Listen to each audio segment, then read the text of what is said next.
jusque-là, nous pouvons avoir l'impression que Paul contrôle sa vie.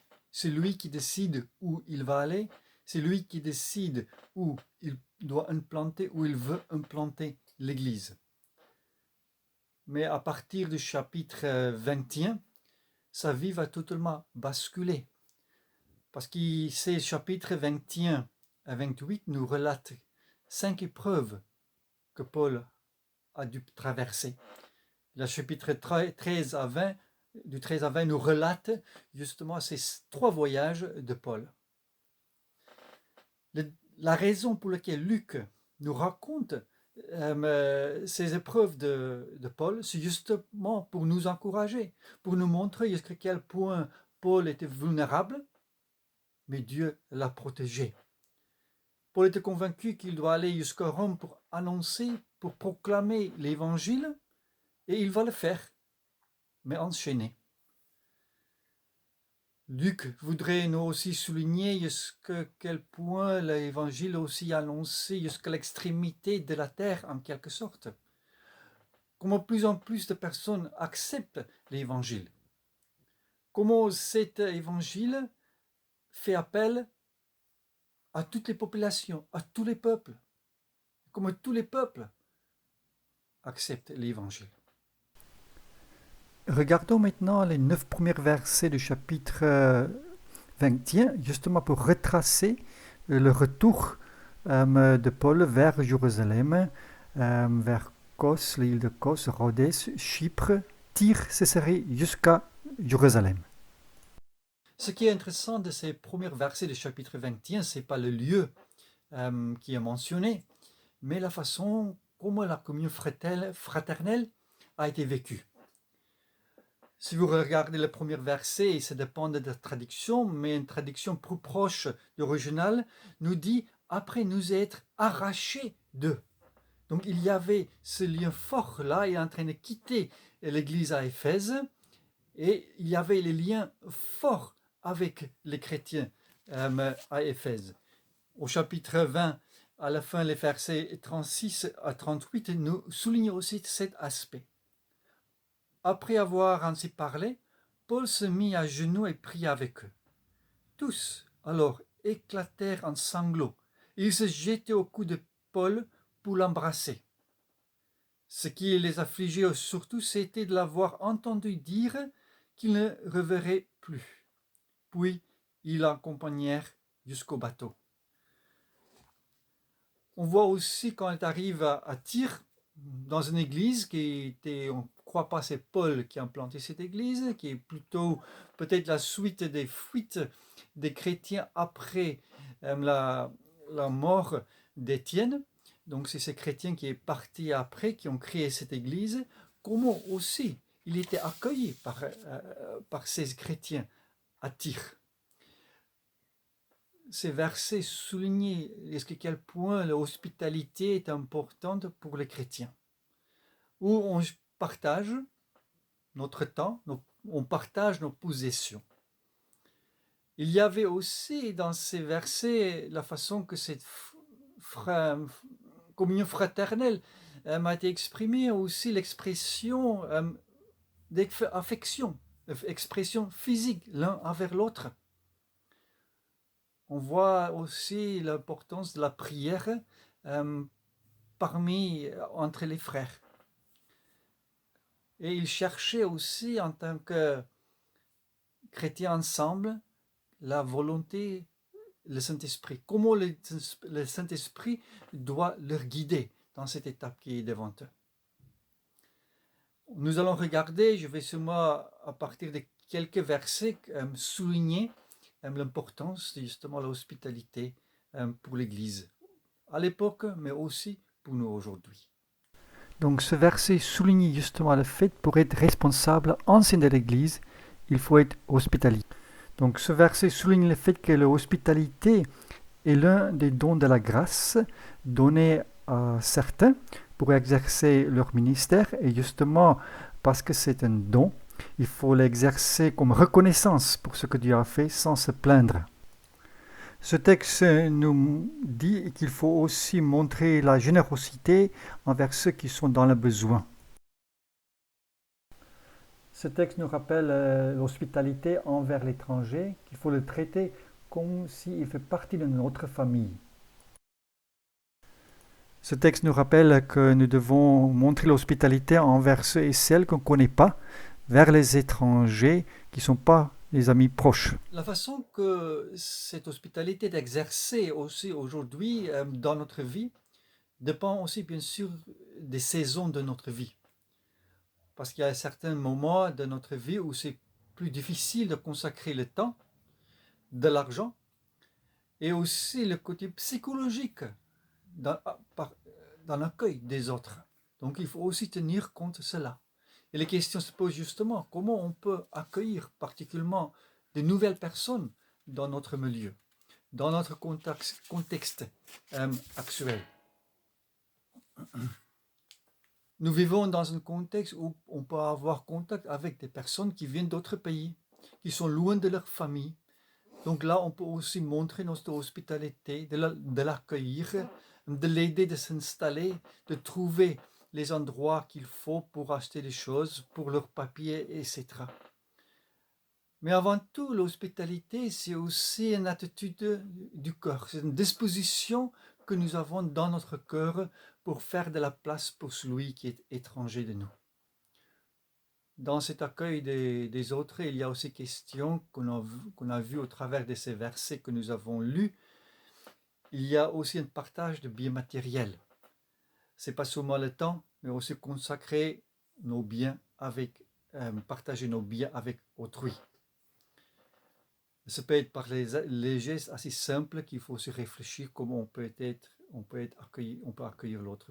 Montrer l'hospitalité envers l'autre implique aussi d'être généreux avec les choses matérielles, aider des personnes de se retrouver dans ce nouveau milieu dans lequel ils se trouvent. Il y a une autre question intéressante qui ce texte évoque, c'est est-ce que dans le verset 4 et 10, versets 10 et 11, est-ce que Paul ne désobéit pas au Saint-Esprit? Le fait que les autres chrétiens par le Saint-Esprit dit à Paul, mais il ne faut pas aller à Jérusalem parce qu'il y a danger. Et même ces prophéties de la part d'Agabus qui dit, mais quand tu vas arriver à Jérusalem, tu vas être emprisonné. Est-ce que c'est pas là quelque chose, réaction de Paul contre le Saint-Esprit, qu'il ne veut pas écouter ces conseils des autres chrétiens et aussi la prophétie d'Agabus? Est-ce qu'il était désobéissant? Est-ce que le Saint-Esprit se contredit dans ces deux versets? Bien sûr, la première chose qu'on peut écarter, c'est justement que le fait que le Saint-Esprit se contredit. Ça, c'est pas possible. Donc, deuxième chose qu'il faut aussi écarter, c'est que Paul désobéit au Saint-Esprit. Ça, c'est la deuxième possibilité que je crois qu'il faut aussi écarter dans notre histoire. Donc, comment il faut comprendre dans ce texte? Je crois que quand Luc a écrit ce texte, il n'avait pas en tête d'écrire un texte qui se contredit. Il a seulement relaté, raconté ce qui s'est passé. Et ça, c'est la première chose, qui est une autre chose qu'il faut tenir compte. Une autre possibilité, c'est qu'il faut aussi éviter une autre solution qui est proposée, qu'on peut aussi écarter, c'est de penser que ces chrétiens qui ont averti Paul se trompaient, qu'ils pensent seulement que le Saint-Esprit leur a parlé, leur a conseillé. Ce n'était pas vraiment le Saint-Esprit, que c'est une interprétation subjective de ce qui s'est passé. Ça pose pas mal de problèmes si on voit tous les textes comme ça pour discerner quel texte est vraiment interprétation subjective et quand c'est vraiment le Saint-Esprit qui parle. Donc comment on peut donc comprendre ce texte? C'est effectivement de croire que le Saint-Esprit leur a parlé, ce qui s'est passé. La parole était inspirée par le Saint-Esprit, ce qui va arriver. Mais l'avertissement de leur part de ne pas aller n'était pas inspiré. Parce que, imaginez-vous, si vous avez appris qu'un meilleur ami va être emprisonné quand il va dans un certain lieu, même si c'est le Saint-Esprit qui vous le dit, bien sûr, vous allez tout faire pour que cet ami n'aille pas dans cet endroit-là. Et c'est peu la façon qu'on peut voir ce texte au verset 4, qu'ils avaient un souci, ils ont bien compris que Paul va souffrir. Donc pour logique, pour éviter les souffrances, il ne faut pas y aller. Même la prophétie d'Agabus ne dit pas à Paul, il ne faut pas y aller. Ça nous révèle sûrement à Paul ce qui va lui arriver. Comprendre les choses de cette façon-là est extrêmement important pour nous aujourd'hui. Il ne faut jamais donner de conseils à l'autre en disant « Dieu m'a dit que ». C'est écrit dans la Bible que si ce n'est pas explicitement mentionné, enseigné dans la Bible. Si quelqu'un veut savoir quelles études il doit faire, s'il doit déménager, pour donner un conseil explicitement oui ou non, le Dieu m'a dit que, c'est très très dangereux. Ce n'est pas explicitement mentionné dans la Bible. On voit dans ces exemples comment on peut voir une inspiration du Saint-Esprit qui peut être juste, mais dans l'application de cette inspiration dans notre vie ou dans la vie de l'autre, on peut totalement se tromper. Et ça, c'est important aussi de savoir pour nous aujourd'hui. Donc Paul arrive à Jérusalem, donc il voit, c'est Jacques, qui est le responsable de l'église à Jérusalem. Il y a aussi d'autres responsables de l'église présents. Et la question se pose, qu'est-ce qui se passe ici? Est-ce qu'il y a une difficulté? Quelle est la difficulté? Est-ce qu'il y a une différence entre la façon que Paul exerce son ministère auprès des païens et la façon que l'église à Jérusalem, sous la responsabilité de Jacques, exerce aussi leur ministère envers les Juifs. L'église à Jérusalem était majoritairement juif, très grande église. Mais en lisant ce verset, on voit qu'il n'y a pas une différence entre ces deux approches de Paul et de Jacques. En disant que Paul, il annonce le salut par la grâce et Jacques annonce le salut par les œuvres. On voit déjà la façon que, quand Paul arrive, la première chose qu'on remarque, il a bien accueilli. Ils étaient très heureux de le voir. La deuxième chose qu'on remarque, et quand Paul raconte ce qui s'est passé parmi les païens, comment les païens se sont convertis en Jésus-Christ, il glorifiait le Seigneur quand l'Église à Jérusalem a appris cela. On voit aussi la différence d'approche de Jacques avec d'autres qui sont plutôt pro-judaïque. On voit la différence dans l'approche de Jacques. Jacques ne croit pas que tout le monde qui devient chrétien doit obéir à la loi de Moïse.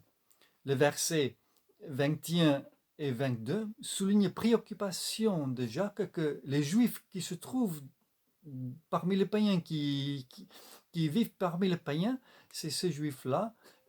Il a ce souci qu'ils continuent à obéir à la loi de Moïse, mais en même temps, pas pour être sauvés. Il utilise au verset 21 selon les coutumes, les prescriptions. Donc pour lui, Jacques a bien compris que continuer à obéir la loi de Moïse en étant parmi les païens est une expression culturelle de la foi. Donc ce n'est pas obligatoire que tout le monde doit le faire. C'est une coutume de cette époque-là. La raison pour laquelle nous devons obéir à cette loi, c'est justement par gratitude, par reconnaissance de ce que Dieu a fait dans notre vie. Donc, quelle est la solution proposée dans cette situation? Jacques fait référence donc à 4 hommes qui sont en train de faire un vœu, de façon de se consacrer à Dieu, et il demande à Paul de participer aussi à ce rite de purification. pour montrer aux autres juifs qu'il est toujours un juif pratiquant, qui est aussi un juif pour qui la loi de Moïse est toujours importante. Et Jacques voudrait aussi souligner aux païens qui est avec Paul qu'il doit aussi rester avec les décisions qui ont été prises lors du synode, la rencontre qu'on voit en Acte 15. Au verset 26, on peut aussi voir chapitre 15, pendant le premier synode à Jérusalem. Il y a 4 pratiques culturelles qu'on demande aux chrétiens avec arrière-plan païen de ne pas faire pour ne pas offenser les chrétiens avec leur arrière-plan juif. On voit dans ce texte que Paul est prêt d'abandonner certaines pratiques juives pour annoncer l'évangile aux païens. Mais aussi l'inverse, il est aussi prêt d'accepter de pratiquer certaines coutumes juives pour ne pas offenser les juifs. Pour montrer aussi qu'il est toujours un bon juif. On voit qu'il est totalement libéré de ses coutumes, que pour lui, ça c'est pas contre ses principes de continuer de pratiquer certaines coutumes juives. Un texte qu'on connaît bien, que vous pouvez lire, c'est 1 Corinthiens 9, verset 20, où il souligne justement cela. Lorsque je suis avec les Juifs, je vis comme afin de les gagner. Lorsque je suis parmi ceux qui sont sous le régime de la loi de Moïse, je vis comme si j'étais moi-même ajouté à ce régime, bien que je ne sois pas, afin de gagner ceux qui sont sous le régime de cette loi. Donc selon ce texte 1 Corinthiens 9, donc Paul n'est pas en train de faire un compromis. Il est justement en train d'agir selon le principe. Selon ces principes, comment il pense, il faut adapter l'évangile dans plusieurs contextes culturels.